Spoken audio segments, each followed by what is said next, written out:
नमस्कार, मैं ज्योतिष कुमार विपिन शर्मा आपके अपने YouTube चैनल गुड रहस्य ज्योतिष केंद्र में आपका हार्दिक स्वागत करता हूं, अभिनंदन करता हूं। प्रिय बंधुओं, सबसे पहले आप सभी का हार्दिक धन्यवाद जिन्होंने कि मेरे इस YouTube चैनल को सब्सक्राइब किया, शेयर किया और इसमें अपने बहुमूल्य जो है कमेंट छोड़े। मुझे आगे क्या करना है इसके बारे में मुझे आप जो है समय समय पर अवगत करवाते हैं।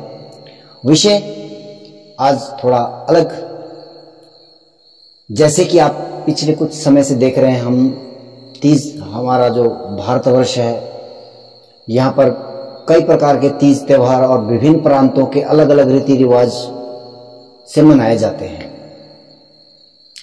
कहीं ना कहीं इसमें ज्योतिषीय अभिमत का संबंध तो है ही, परंतु यहाँ पर कंफ्यूजन हो जाती है। जैसे कि अभी आपने रक्षाबंधन के दिन देखा होगा, जन्माष्टमी में वही सिचुएशन आगे आई है। अब इसमें विभिन्न मत हो सकते हैं और मैं ये नहीं कहता कि आप जो है मेरे ही अभिमत से काम करें या किसी अपने क्षेत्र के आधार पर जो है आप उस कार्य को कर सकते हैं, लेकिन हम लोगों का उत्तरदायित्व अवश्य बनता है कि आप लोगों को एक सही मार्ग प्रदान किया जाए। अगर उसमें कोई समस्या है, उसमें शंकाएं, उनका समाधान किया जाए, या इसमें कोई अगर उपाय की सिस्टम से कुछ किया जा सकता है तो हम वहां पर भी कुछ आपको टिप्स दें। ये हमारा कर्तव्य बनता है और हम अपने कर्तव्य का निर्वहन करने का प्रयास कर रहे हैं। उम्मीद करता हूँ वीडियो को अंत तक अवश्य देखें, बहुत महत्वपूर्ण वीडियो है आप लोगों की जानकारी के लिए। जैसे कि अभी भाद्रपद मास से कई प्रकार के तीज त्योहार यहाँ पे आने हैं। मैं सबसे पहले क्षमा प्रार्थी हूँ कि जन्माष्टमी के उपलक्ष्य में मैं अपना YouTube पे कोई वीडियो अपलोड नहीं कर पाया। मेरे कुछ थोड़ा सा समय का अभाव मेरे पास रहता है, लेकिन अभी जैसे कि 25 अगस्त को जो है वो गुरु पुष्य नक्षत्र है, एक बहुत ही शानदार मुहूर्त है। और ये जो है ये ऐसा मुहूर्त जो है वर्ष में कभी कभार ही मिल पाता है। कोई किसी वर्ष में ये 2 बार भी आ जाता है और कभी वर्ष में 1 बार आता है, कभी आता भी नहीं है। ये बहुत ही रेयर मुहूर्त होता है और इसमें किए गए कोई भी कार्य वो जो है वहां पर आपको सफलता प्रदान करते हैं, ऐसा शास्त्र अभिमत है। यहाँ पर जो है जैसे विशेषता जो है गुरु और पुष्य नक्षत्र, क्योंकि गुरु जो है इसके देवता हैं पुष्य के, और गुरुवार के दिन जब पुष्य नक्षत्र होता है तब ये विशेष मुहूर्त बनता है। इस दिन सबसे महत्वपूर्ण क्या है कि जड़ी बूटियों के लिए, जैसे कि वैद आदि जो है उनके लिए ये बहुत श्रेष्ठ मुहूर्त होता है। ऐसे में कोई आप अगर औषधि का सेवन करना प्रारंभ करते हैं, आपका स्वास्थ्य शीघ्र लाभ प्रदान करता है। और जैसे कि कई बार हम लोगों को ज्योतिषीय सलाह से हमें कोई रत्न आदि धारण करते हैं, तो अब हर व्यक्ति जो है उस रकम को प्रदान नहीं कर सकता है, खरीद नहीं सकता है, क्योंकि रत्न आप जानते हैं बहुत महंगे महंगे रत्न पड़ते हैं। तो ऐसे में ग्रहों के जो जड़ी बूटियां हैं उनका संग्रह भी आप कर सकते हैं। मैं विशेषता यहाँ पर कहना चाहूँगा कि अगर किसी ज्योतिष ने आपको पुखराज धारण करने की सलाह दी है, तो यहाँ पर आपको मैं बताऊं कि गुरु पुखे नक्षत्र में क्या करें कि केले सबसे पहले जाकर के वहां पर धूप जलाएं, एक मौली का धागा बांध लें उस केले के वृक्ष को, उससे प्रार्थना करें। प्रार्थना करने के बाद आप एक जड़ी को उखाड़ करके लाएं, हाथ से काटना नहीं है, उखाड़ करके लाएं और उसे एक पीले वस्त्र में या चांदी के ताबीज में, पीले धागे में आप उसे गले में भी धारण कर सकते हैं, कमर में भी धारण कर सकते हैं और दाईं भुजा में भी आप उसको धारण कर सकते हैं। अत्यंत श्रेष्ठ, और मैं कहता हूं कि पुखराज से कई गुना अधिक लाभ प्रदान करेगा। परंतु हाँ, जड़ी बूटियों का एक थोड़ा सा समस्या ये रहती है कि कुछ समय बाद जब इसकी जो है वो, जैसे कि किसी चीज की डेट एक्सपायर होती है, इसी प्रकार से जड़ी बूटियों का भी एक तत्व जो है वो कुछ समय बाद जो है वो कमज़ोर पड़ जाता है, तो इसलिए वो समय समय पर जो है उसका बदलाव करना अति आवश्यक होता है। तो आप ऐसा 25 तारीख के दिन अवश्य करें।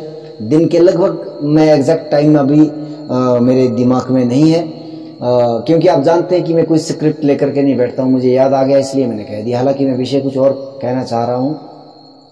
दिन के 12 बजे से पहले पहले जो है आप जो है ये कार्य कर लें। दिन के बाद जो मुझे ऐसा लगता है कि अब पुष्य नक्षत्र नहीं है, तो ऐसा कर लें। फिर उसके बाद आती है हमारी जो है उसके बाद जो है 27 तारीख को जो कुशोत्पाटनी अमावस्या, ये भी एक बहुत श्रेष्ठ मुहूर्त है। इस दिन कुशा को जो है वो उखाड़ करके लाना चाहिए। पहले कुशा की प्रार्थना करनी चाहिए, अधिक मात्रा में आप कुशा को उखाड़ करके लाएं। और ये कुशा अगर कुशोत्पाटनी अमावस्या के दिन निकाली जाती है, ये 27 अगस्त को ये शुभ अवसर प्राप्त हो रहा है।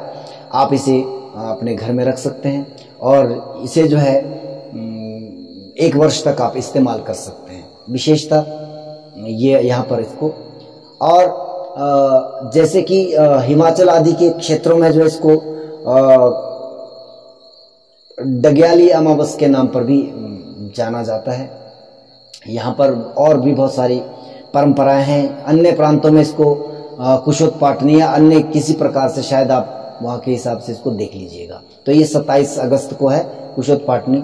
यहाँ पर आपको जो है, हाँ, एक सलाह मैं यहाँ पे देना चाहता हूँ। हमारे पहाड़ी क्षेत्रों में एक विशेष उस दिन जो है रात्रि काल में यात्रा या जो है बाहर निकलना, जैसे कि दूर टहल करके जाना, वो वर्जित माना जाता है। तो आप लोगों से निवेदन रहेगा कि 27 तारीख की रात्रि में आप जो है घर से बाहर रात्रि काल में यात्रा ना करें और जो है वो कहीं बाहर दूर जंगल आदि में ना जाए, क्योंकि ऐसी कुछ मान्यता इस रात्रि की मानी जाती है।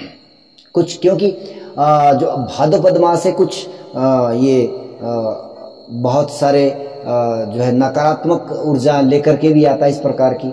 और आप जैसे कि जानते हैं कि बरसात का मौसम है ही, तो वहाँ पर कुछ बादल फटने की समस्या, बाढ़ आदि की समस्या, तो आप इस चीज़ से मतलब परिचित हैं। वैसे तो भगवान श्री कृष्ण के जन्म मास है, राधा रानी की अवतरण जो है वो दिवस, अभी राधा अष्टमी जो है वो 3 सितंबर को है।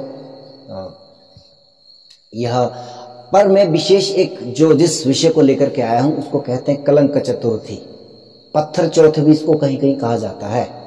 कहा जाता है कि इस दिन चंद्र का दर्शन करना वो वर्जित होता है। इसके पीछे जो है वो भागवत महापुराण, श्रीमद् भागवत महापुराण के 10वें स्कंद के 56वें अध्याय में इसकी एक कथा आती है। श्री कृष्ण भगवान जी को जो है सत्राजित ने जो है वो समंतक मणि चोरी का जो है कलंक लगाया था। तो उसके पीछे का कारण ये है कि कहा जाता है कि श्री कृष्ण भगवान ने वो चतुर्थी का चंद्रमा देख लिया था। चतुर्थी के चंद्रमा में दोष क्यों आया? क्योंकि गणेश भगवान जो है वह सुबह सुबह जो है वो, जैसे उनका जन्म दिवस था, तो वो गंगा के किनारे जो है वो स्नान करने गए। तो आपने देखा होगा कि हाथी की सूंड और बहुत बड़ा पेट, तो चंद्रमा को अपने इस पर बड़ा घमंड है कि मैं बहुत सुंदर हूँ। तो उन्होंने जब गणेश जी का दर्शन किया तो उन पर हंसने लगे। शायद इस तरह की कुछ कथा आती है इतिहास पुराणों में। मैं गलत भी हो सकता हूँ, आप मुझे क्षमा प्रदान करें। तो वहाँ पर जो है गणेश जी को क्रोध आया और उन्होंने चंद्रमा को श्राप देते हुए कहा कि आज के दिन जो तुम्हारा दर्शन करेगा उसे कोई ना कोई झूठा इल्जाम या कलंक लगेगा। तो इसलिए यहाँ पर जो है इसको वर्जित माना जाता है।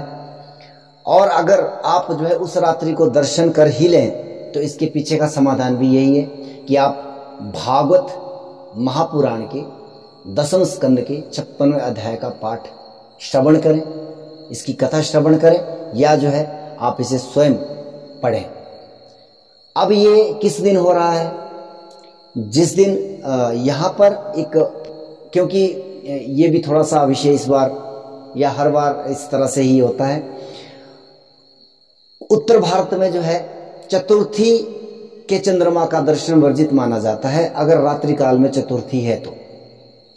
पंचमी में अगर अस्त हो रहा है, पंचमी तिथि में अस्त हो रहा है, तो उत्तर भारत के लोग उस समय का चंद्रमा को वर्जित नहीं मानते हैं। लेकिन महाराष्ट्र, गुजरात आदि प्रांतों में जो है, अगर वो मध्य या अपनी तिथि भी चतुर्थी लग रही है, तो वहाँ पर जो है गणेश चतुर्थी या जब वो उपवास होता है तो उसी रात्रि को जो है मान्यता होती है कि चंद्र दर्शन निषेध है। तो उत्तर भारत के लोगों के लिए तो ये 30 अगस्त को रहेगा। महाराष्ट्र, गुजरात आदि प्रांतों में जो है इसका 31 अगस्त को जो है वो निषेध माना जाएगा। आप अपने अभिमत है, मेरा अपना व्यक्तिगत ये नज़रिया या व्यक्तिगत मैं आपको जो है वो आपके लिए ये नहीं लेकर के आया हूँ, ये पंचांग का भी मत है, तो आप इसे इस तरह से करें। वीडियो को आपने अंत तक देखा।